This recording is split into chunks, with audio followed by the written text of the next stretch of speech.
And here's one of the 3D details. You've got the 2D information alongside the 3D image. This is showing the way that the wire to supply the electricity to the lights for the atrium comes out from the cladding to the roof structure. And we can also do a little piece of construction modeling to discuss with the main contractor how it is that you might put the building together. Here are some images showing a traditional construction for the mansard roof, and we also did one for a more panelized modern construction. And of course, last but not least, you can produce your door schedule from the model. So the pain of getting some poor chap to sit down and get all of the 500 doors on the project right, this is actually one AO sheet of, I think it was 2.5, is to at least to a certain extent taken out, because again, you know, if the right door is in the model, you're going to get the right size out into your schedule, and this is taken out into an Excel spreadsheet. So at John Robertson Architects, we're now trying to get into offering a combined service. So we've, after some time, managed to get on board with us a structural engineer and a services engineer to take this out into the marketplace. And to assess whether we could really make this work, we did what we thought would be a really simple little exercise. We took a typical bay of an office building, modeled it on 3 stories and half a core.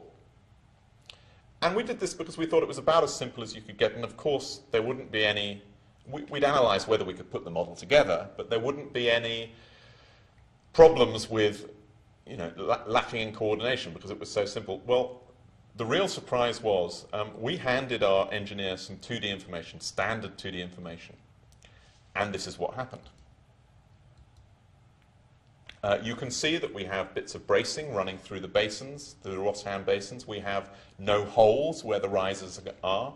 We've got beams which are deeper than the ceilings that we wanted.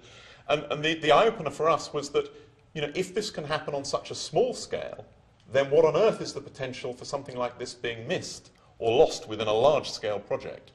So again, it's trying to limit the bloopers. And here's our M&E engineer's model. This isn't a seamless process yet. We're not quite up to the stage of using IFC. We're just beginning to investigate that now. And when we brought the services engineer's model into ArchiCAD, this is what we saw. But we have now managed to get it pretty good. So how can a firm successfully incorporate building information modeling into their practice, and what are the steps from 2D to 3D? Well, I guess the first thing I'd say is that it's no good putting it in a little corner and carrying on 2D modeling. If you do that, the transition will never be made, because it'll just be a couple of guys who are modeling, and the whole advantage is that you're producing the production information from the model. So, you know, go for it. If you're a big firm, maybe just introduce it on a team-by-team basis. So you can test it. You can test whether it's making you more money. I think it will. The other thing, of course, is that you need really good staff. So training is vitally important. Get the staff trained well, and I would say employ a couple of really good modelers into your teams to show the other people what can be done. At John Robertson Architects, we're really lucky. The quality of some of the guys modeling work is exceptional, and I think that's a key thing. And of course, it's really important that at the head of the company you have somebody with the vision to see that this is where the industry is going. And at John Robertson Architects, we're lucky.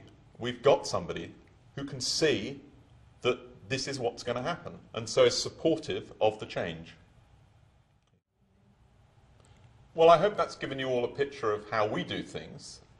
I also hope that you'll all get out there and try and do it as well, because there is a danger that so few of us will do this that construction modelers will become the de facto way of doing business. You know, if it's only one or two of us supplying models that can be used for construction modelling, you know, the new profession, the construction modeler, there is a chance that they will become so much the norm that even if we say we can give you a model that you can work on, they'll say, well, we don't do that. We take 2D information from architects. So thank you very much for listening to me, and good luck with your modelling.